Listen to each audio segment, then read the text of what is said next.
Radio. 6 Music. You are now entering the parallel universe. And wipe your feet on the way in. Marc Riley, BBC 6 Music.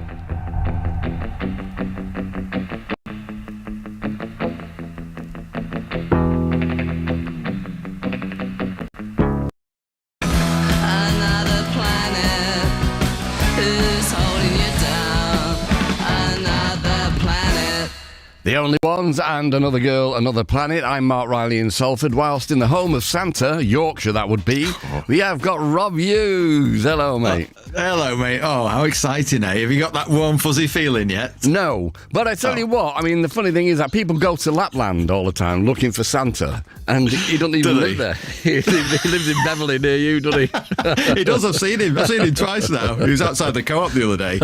But, you know, so it's so exciting being here. It really is. And I like the fact you are getting in the spirit, because you've got your Santa hat on, haven't you? And your tinsel around your neck. I like it. What you can't see is my Santa underpants, which I have got on as well. But you're not seeing them, mate. Yeah, let's keep them under wraps, shall we? I think so. So obviously I've gone with a special Christmas issue here of the NME. So it's the 25th of March, 1978. I couldn't find a Christmas one. I know. Is Bing Crosby on the cover? Elvis Costello, but close. Very close. All right. In the news, Electric Light Orchestra's first concert at Wembley Empire Pool on June the 2nd is to be filmed for worldwide distribution. The company, headed by noted TV rock producer Mike Mansfield of Supersonic fame, of course. Yeah. Is making the film, which will employ multi-camera techniques. Tony Curtis flies in from America to host the concert, the first in this country for 2 years, and it's also going to be attended by Princess Margaret. Pretty big deal, I think. Hello. I tell you what, I've been watching The Crown of late, and it doesn't feature that in any episode that I've seen. They probably edited it out, you know. It's probably such a big event. No. Next to that, Television are back in Britain next month for an 8-day tour comprising 5 provincial towns and 3 at London's Hammersmith Odeon. The gigs are the first leg of a full European tour by the band, and they tie in with the previously reported April release by Elektra of their new album Adventure. To coincide with their visit, Elektra announced the release of a new single on bright red vinyl, a Tom Verlaine number called Foxhole. So one of the provincial dates here was the Manchester Apollo. So this was a second time round for Television. Were you there? Did you see him on this tour as well? No, I didn't. And, I did hear, I liked Foxhole. I like a couple of tunes on it. Is it Glory as well? But the whole album, I find it was just off the back of listening to what I considered to be the best debut album of all time, possibly. So it was a hard act to follow. But yeah, I did actually buy on vinyl Adventure again, probably around about a year ago. And I was still underwhelmed with it. So it's probably just me, but that's where I am with it. Right, okay, fair enough. But how do you live up to Marquee Moon? You know, what an act to follow. Yeah. First 3 tracks on Adventure are great. You know, they're really, is it Days, Foxhole and Glory, I think, aren't they? Yeah. Also in the news, the Damned have at last found a venue for their farewell concert, London's Rainbow Theatre, on April the 8th. Since they've previously played nowhere bigger in London than the Roundhouse, they obviously intend to go out in style. The band disintegrated at the beginning of this month when, in a surprise move, founder member Brian James announced he was leaving. But they're coming together again for this last show. Support acts will be Prof and the Prophettes, a new band featuring Damned drummer John Moss, Culture Club fame, of course, the Soft Boys, and Johnny Moped, who will probably have Captain Sensible guesting on guitar. This was it was all changed, wasn't it? People going off on solo projects, joining other bands, and it lasted for about a year, I think. Then they came back as the Doomed, didn't they, for contractual reasons for a while. Yeah, and you had Lemmy involved at some point, didn't you? And then, as you say, all the splinter groups with all of the people like Phil Lynott and all that, all playing in each other's bands. It was a bit of a mishmash, really, wasn't it? But of course, I mean, if you go forward decades, the Damned have just finished the same lineup, the final tour. So what goes round comes round, doesn't it? Yeah, absolutely. Yeah, they've just finished, haven't they, the last few weeks? And they've got a new album on the way, I believe, too. Following the breakup of the Damned at the beginning of this month, this is a separate news story. It's now been confirmed officially that Dave Vanian has joined the Doctors of Madness, as exclusively been forecast by NME 3 weeks ago. Since the departure of Urban Blitz, the Doctors have been under strength, but Vanian's arrival brings them back up to a 4-piece size. Vanian, as just mentioned, will be playing with the Damned when they reform specially for their farewell concert early next month. He's already busy rehearsing with the Doctors, been lined up for extensive series of gigs during April. And this was a new one on me. A new concept in record buying. Albums on approval is launched this week by Ireland. The scheme is called Buy One, Try One, and it's being run in association with the Virgin chain of shops. First to benefit from the idea is Robert Palmer's new LP, Double Fun, which would-be purchasers can take home and subsequently get their money back a week later if they wish to return it. A bit of a risky move. It is, and yeah, never heard of that before. And you can imagine most people would just keep hold of things, but I mean, it'd be a right disappointment, wouldn't it? I suppose if your album is a turkey, because we've mentioned this before, if you really love an artist, back in the day, you would just go and buy the album without any second thought about being able to take it back. And sometimes you would be disappointed, wouldn't you? But for Robert Palmer, of course, he's from your neck of the woods, isn't he? He is. He's not from Beverley, but from Yorkshire, like I am. Definitely. No, but I'm not labouring this point, because John Cambridge of The Hype, we've been for a drink with John, who does live around the corner from you, and everybody around there calls him Alan, because that was his real name, wasn't it? It was, yeah, and he changed it for... There is a reason why he changed it, but I can't... Yeah, it's a bit too lengthy to go into. But anyway, you had to buy an album from Ireland, including the Robert Palmer one, and if you didn't like it, you bring it back. But Ireland was confident, so confident, they thought everybody's going to love that album, so and it'll probably break him on a wider scale as well. I think that was the idea, just give him a bit more publicity. Right, okay. I mean, I did... one of the few albums I ever took back, and I felt like I was justified in doing so. I think the shop might have been called Black Sedan, but it was in All Saints near Johnny Roadhouse. Hello, Johnny. Upstairs, and I bought the Velvet Underground album Squeeze. Now, of course, I got it home and realised that Lou Reed wasn't on it. And nor John Cale, obviously. And so I took it back, and it was 50 pence, and now it's worth a fortune. Oh, mate. It's got Velvet Underground on the title. Why'd you take it back? I didn't like it, but there you go. It's a poor move. Great album sleeve, though. Do you know what? Going on to new album, talking of albums and new albums, All You Need Is Cash, the soundtrack is out this week, 1978. Okay, we're going to play the Ruttles then, are we? Cheese and onions? We are. Why not? I tell you what, I mean, it's not in this room at this point in time, but there's a piano just 2 doors down from here that Neil Innes, bless him, wonderful man, came in here, did an interview, and then did Cheese and Onions on that piano in front of me. Ooh. And it's a moment I will never forget. But anyway, here we go.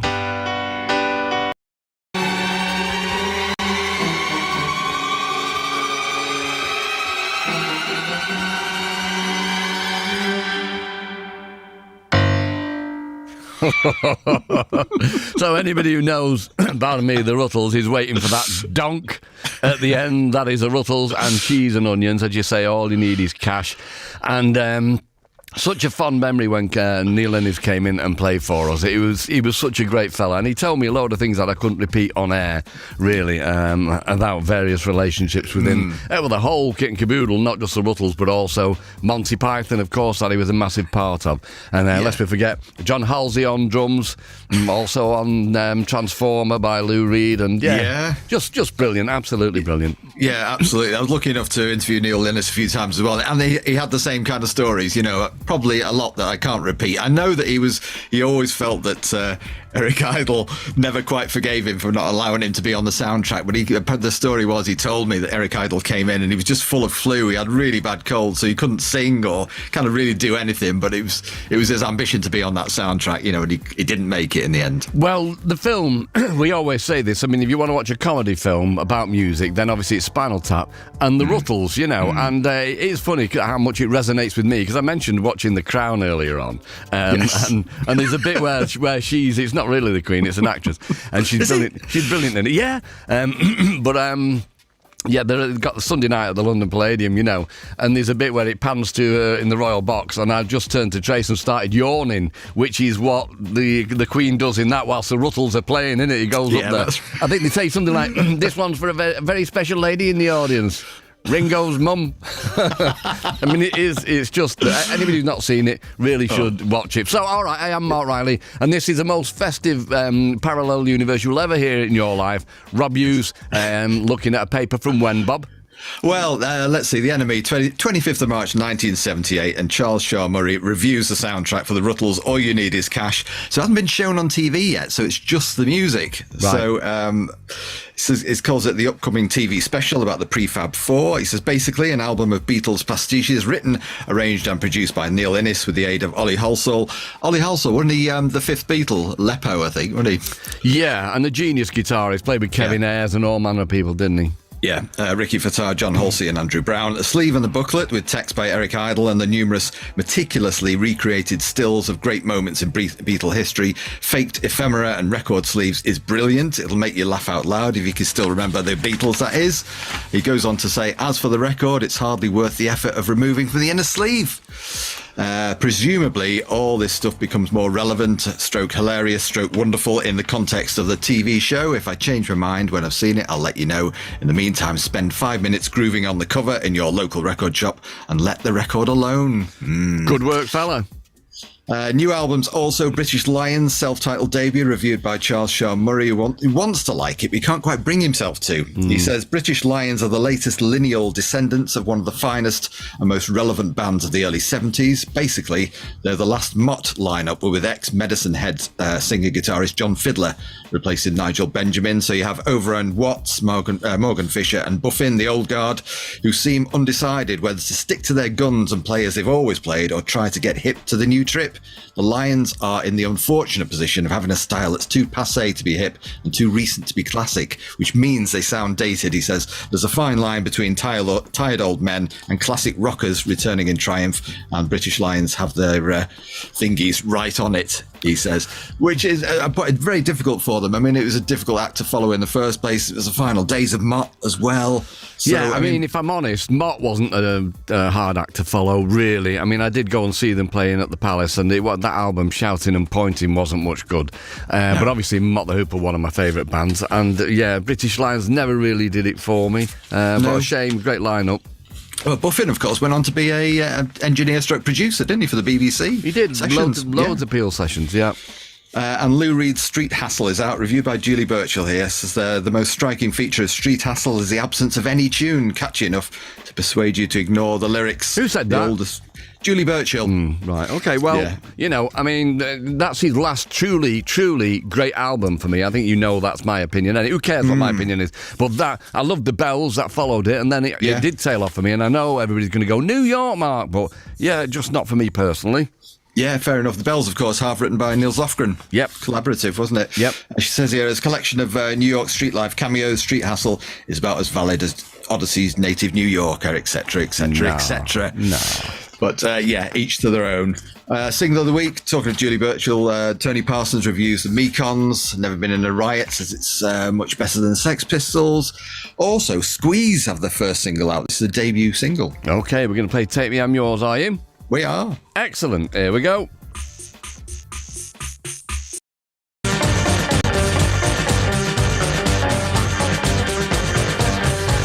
A truly fabulous tune, that is Squeeze, Take Me, I'm Yours, I'm here, Bobby Hughes is over there, we are in the parallel universe. Before we go any further, I just need to say, because of the nature of this programme being the last one of the year, thanks to everybody who's helped out on this programme in any way, shape or form, of course, to everybody who worked on it, the crack squad being ultimately Michelle Louise and Perfect Peter and Hobbers and Rob Hughes, we go back so long, and all of the bands, all of the pluggers, and of course to the listeners who are just so loyal and brilliant to us. So we love you all at the risk of being schmaltzy. Yo ho ho, Merry Christmas, all that, Bob. Oh, well done, mate. Okay, so we had Take Me, I'm Yours by Squeeze there, which is one of only 2 tracks, I think, on the first album that wasn't produced by John Cale, wasn't it? I think they did that themselves. Oh, really? Because they'd done an EP with Cale beforehand, which I don't think they'd really got on very well, but, you know, they carried that collaboration through to the album anyway. Right, okay. Yeah, I have tales about it. Anyway, gigs of the week. We look at the NME here, 25th of March, 1978.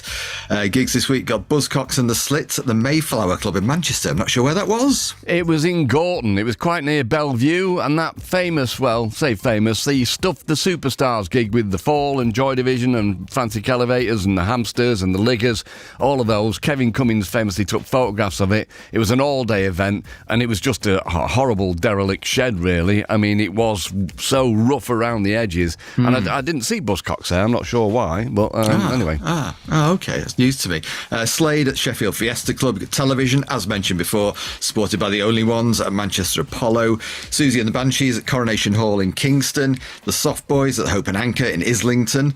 Cheap Trick and Johnny Moped at the Roundhouse. The Tubes at Brighton Conference Centre. Patti Smith at the Rainbow in London. Generation X at Coventry Locarno.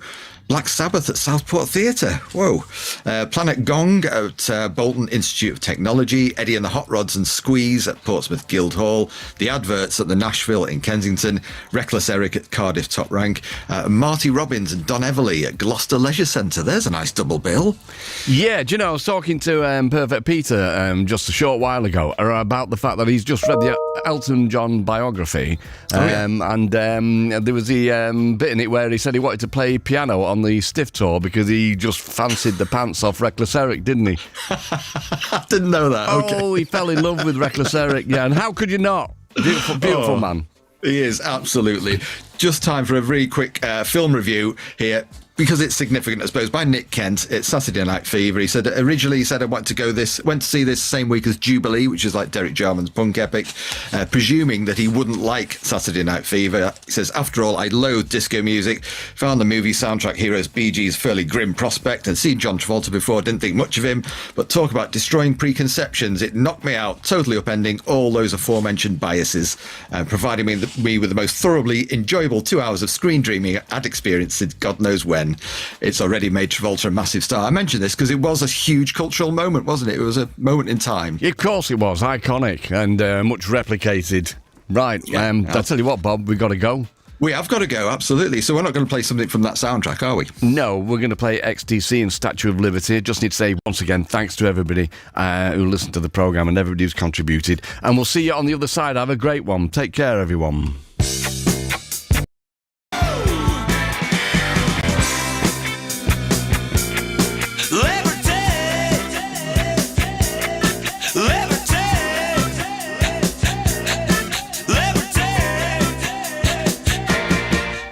Prepare to exit the parallel universe. Mark Riley, BBC Six Music. And shut the door on your way out.